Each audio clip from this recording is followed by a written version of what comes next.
We've had very furtive meetings, probably about 4 or 5 meetings in the House Republican caucus to discuss this. One bill or two. The president wants one bill. I think the vast majority of members in the House will accede and agree to that as one bill, but we're going to have to do a count. You're absolutely right. We will have a one-vote majority in the House, provided everyone shows up on both sides, until April, when the 2 Florida seats will be filled. They'll be filled by Republicans. Ultimately, we'll have about a 4-seat majority. But it's going to be difficult. It's a process. I applaud the president and the House and Senate leaders for discussing reconciliation, what will be in, what will be out, what we can do and what we can't do. I'm an appropriator. We have appropriations to get done. That cannot be done through reconciliation. So actually refining and defining the process is critically important, and making sure that we meet and move forward. So can we get it done? Yes. I applaud all of our leadership and President Trump for being very methodical in the way he's gone about this. We're laying everything out, transparency for everybody in both parties, and more importantly for the American people. Well, that said, Congressman, and it's good to have you back in Washington and with us here on Bloomberg. What does that mean when you look at the calendar? What's realistic? Mike Johnson says he wants votes by the end of February, but you just invoked regular order. If we're going to actually go through the real budgeting process and handle reconciliation separately, manage the debt ceiling, is that realistic? Well, it's yet to be seen whether or not the debt ceiling will be part of reconciliation. Under the terms of reconciliation, if we do debt ceiling that way, we will be obligated by law to pick a specific number. Some members will have an aversion towards that. Some of our more conservative members might not want to put a number on that. I don't know where the president stands on that, but these are ongoing investigations. Again, if it's one big bill, what will be in, what will be out? There'll be certain things that will be less palliative to some of the members that may not get in the big bill. So we're just going to have to wait and see what we can get the 218 with, where the votes are. And the best part about it is we go through a very specific whipping process. By that I mean every member will be asked where they're going to be on reconciliation and why and what their thoughts are. If they are in a no position, what can we do to get them to yes? What do they want in or out of the bill? So we do have time. It is shortened field, but we are being very careful and very thoughtful. Again, we've had 3 or 4 meetings already on this. All have been very furtive, all have been productive, and we're listening to our membership from top to bottom. Well, and of course, this is all what the executive branch and legislative branch will be working on together. But as Joe and I were describing, I'm sure you heard, Congressman, Donald Trump has taken a lot of action already through the power of the executive, including announcing what he calls a national energy emergency, as outlined in his inaugural address yesterday. Let's listen. The inflation crisis was caused by massive overspending and escalating energy prices, and that is why today I will also declare a national energy emergency. We will drill, baby, drill.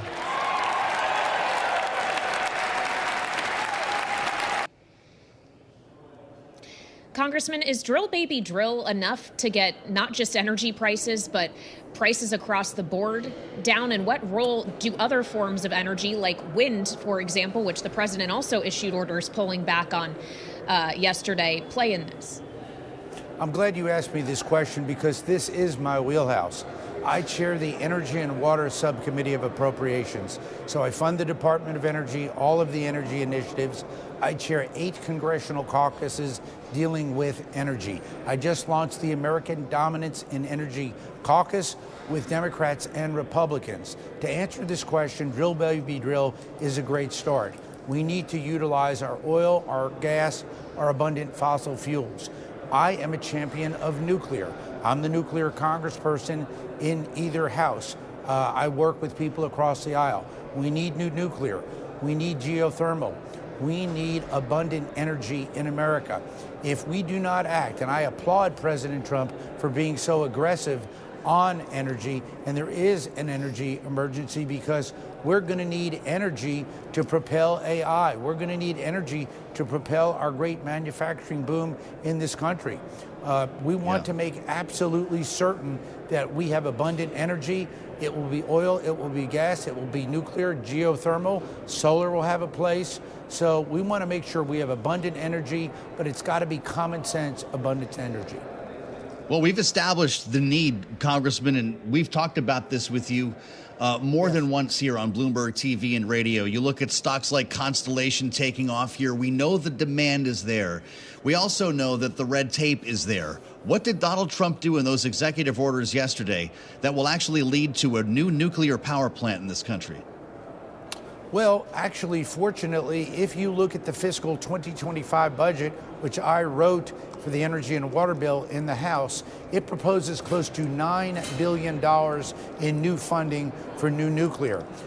In terms of executive orders, he's going to make it easier for all energy companies to do business. But as we focus somewhat in a parochial sense on nuclear, we've got to be wise about it. There's a lot of designs out there. There's a lot of different fuel systems, Generation 3, Generation 4. We've got to choose wisely. I've already spoken with Secretary Wright, incoming Secretary Wright. He has yet to be confirmed. He and I have spoken.